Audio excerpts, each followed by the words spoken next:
Leisti laiką gamtoje su vaikais nepaprastai smagu, tačiau neretai tėvai nerimauja dėl vabzdžių įkandimų, kurių dėja, bet visiškai išvengti yra neįmanoma. Vabzdžių įkandimų riziką galite sumažinti, laikydamiesi šių paprastų patarimų. Venkite rengti vaikus gėlių ir augalų raštais išmargintais drabužiais. Uždenkite maistą ir gėrimus esančius lauke. Naudokite repelentus. Jeigu repelentas yra purškiamas, naudokite jį atviroje vietovėje, ne kambaryje. Taip išvengsite medžiagos patekimo į kvėpavimo takus.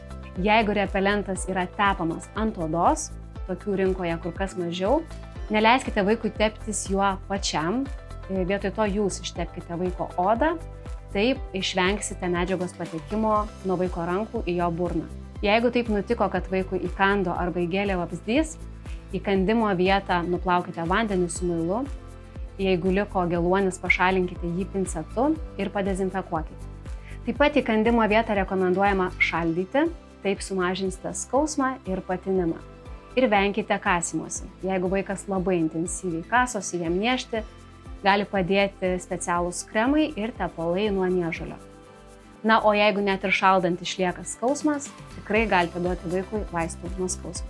Taip pat nepamirškite, kad erkės nesnaudžia.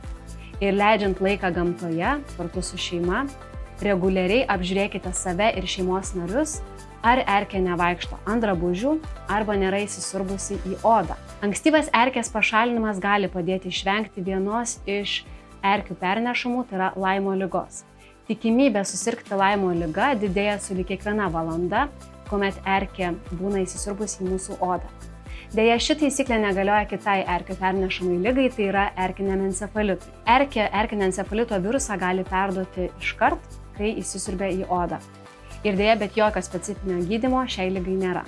Tačiau yra sukurta efektyvi vakcina, todėl jeigu dar nepasiskiepijote, primenu, kad skiepytis nuo erkinio encefalito galima bet kuriuo metų laiku visiems vyresniems negu 9 metų amžiaus žmonėms.